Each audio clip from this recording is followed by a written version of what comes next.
Hey guys, Scott here. A new beer dissection video for you. What I have today is from Sam Adams.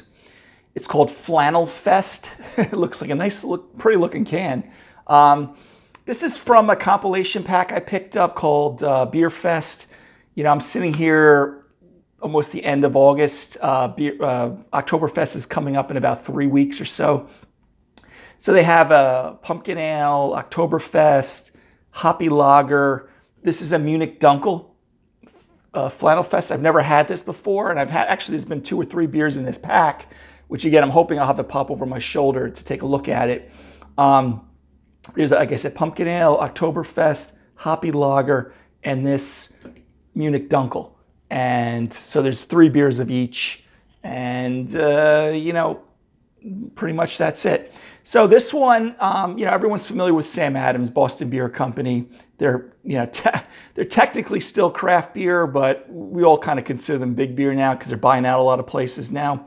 So this is Flannel Fest Munich Dunkel, 20 IBUs, and at 5.2% alcohol. Now, I'm probably going to do it again. I'm kind of in Oktoberfest mode right now.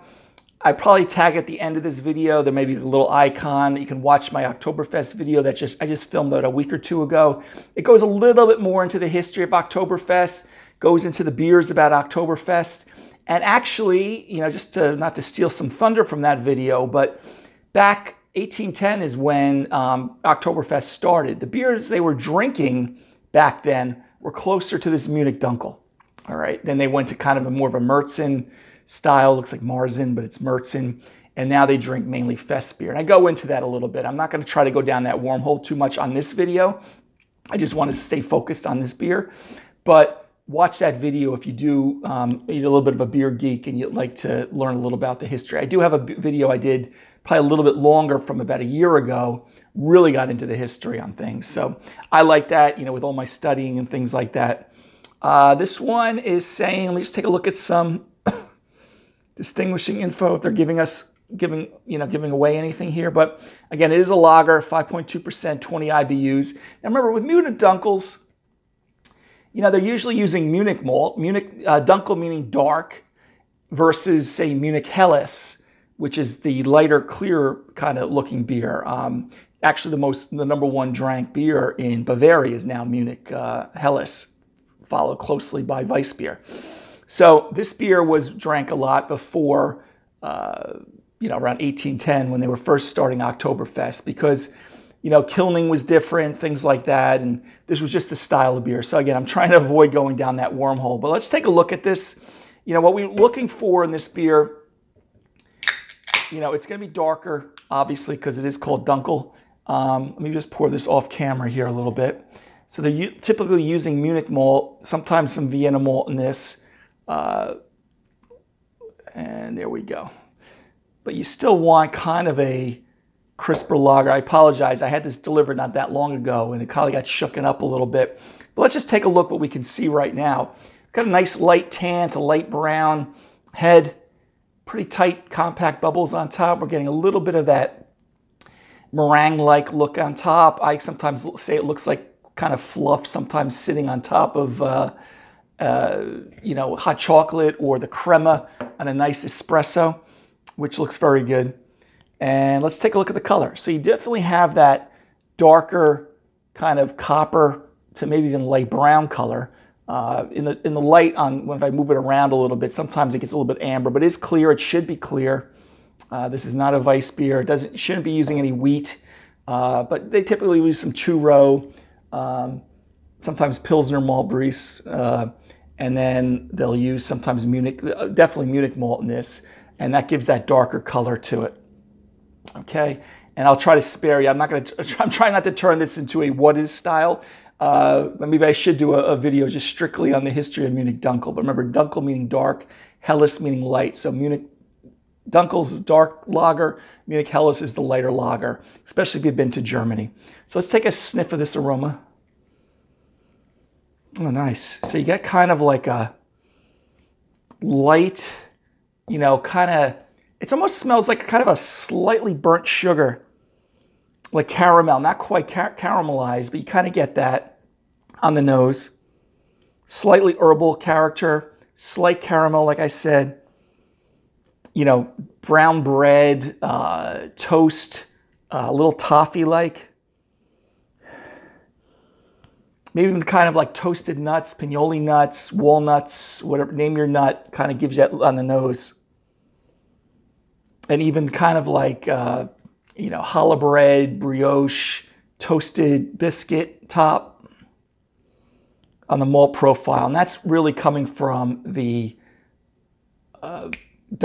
Munich malt, all right, that you get. Has a higher Lovibond, which kind of gives you that darker color to it, but very pleasant. Maybe even a slight aroma, a very light chocolate. Now, in a beer like this, even though it's a little darker, all right, not as dark as porters or stouts, you're not expecting roast. Okay, you don't want espresso. You don't want like deep roasted, like if they're using roasted barley and things like that.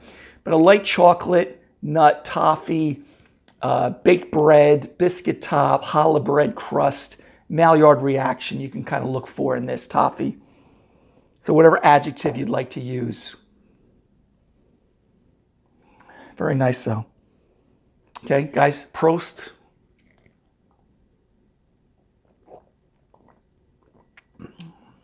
Kind of medium carbonation. Whoa. Getting the malt right away. That toast, little toffee, nutty. I get kind of a nutty, toasted nut character to this. Very subtle, maybe even like some chocolate notes on the taste buds. Medium carbonation, kind of medium bodied. On the aftertaste, you're left with a nut, slightly toasted nut, slight light chocolate, not dark chocolate, just kind of like a nice subtle chocolate note. But I think the nut and the slight toffee hits it most, and kind of medium toast, but extremely nice. It's almost like buttery. Not buttery like this doesn't have diacetyl in it, of those that are cicerones that you know about diacetyl. No warmth, which you wouldn't expect. I think it was roughly 5%. Very nice though, guys. This is really drinking well. I've never had this before, this Flannel Fest, Munich Dunkel style. I should probably do a side-by-side with some of the German varieties out there, Hopperhaus. I think it makes a Munich Dunkel. Very nice, but you kind of get that bready, nutty, slight toffee caramel. You're not getting caramel like you got a Scottish ale. And there's enough carbonation there that kind of keeps it kind of light, you know, feeling light on your taste buds. But it's very well done though. Well, I'm very impressed with this one.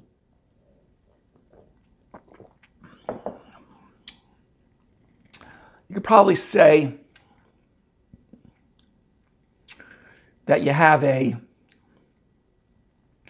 once you get a medium toasted bread with like, you know, maybe like a slight, you know, nutty spread on there, you know, maybe even like kind of like a combination of like kind of a caramel sauce and like a hazelnut spread. You know, you kind of put that on there. That's kind of what I get. Obviously, they're not using those ingredients in this beer, but really nice. No roast. No off flavors I can pick up on. Really nice, guys. Again, this is really good. You know, listen, grade-wise, you know, we're doing beer dissection Flannel Fest from Sam Adams. Okay, it's their Munich Dunkel. Listen, grade-wise, I got to give this a good A. I'm really enjoying this. And, you know, we don't get Munich Dunkels much commercially. I was a little hesitant because, you know, Sam Adams, even though I grew up on Sam Adams, at least my beer drinking days, you know, I get a little nervous when they're trying to do Munich Dunkels. But, you know, remember, you know, Munich Dunkel, they're using some Munich malt, but Dunkel being dark, malt forward beer, subtle. You know, I didn't talk about the bitterness. I perceive bitterness is kind of low. Definitely malt forward. You like a little, bread-like punch, Maillard reaction, biscuit top, challah bread top, crust, with a little toffee roasted nut caramel malt profile. This is dominant with the malt. You would really enjoy this with just a subtle amount of hops, just to try to keep enough bitterness there so this is not cloyingly sweet, which it isn't. Very crisp, but enough body that you're drinking something with a little oomph to it, as far as enough body to it. And then when the aftertaste, as I'm sitting here, still left with kind of that nut, slight toffee kind of flavor. Really, really enjoying this, guys. So anyway, guys, today's beer dissection, Flannel Fest Munich Dunkel. I got to give it an A for overall drinkability. Comparing to other Munich Dunkels, I'm going to keep it right there. I probably, unless I did a full side-by-side, it's tough, but there's such a lot of good flavor and depth of malt here that I would really enjoy having more of these. And I do probably have 2 or 3 other cans. I think maybe 2 more cans in this beer fest, which has kind of got that fall Oktoberfest theme to it. So I would definitely recommend it, guys. Again, Flannel Fest, Sam Adams, Munich Dunkel style. All right. So anyway, guys, that's tonight's beer dissection, this afternoon's beer dissection. Until the next beer video in general, have a great day. Take care. Bye-bye.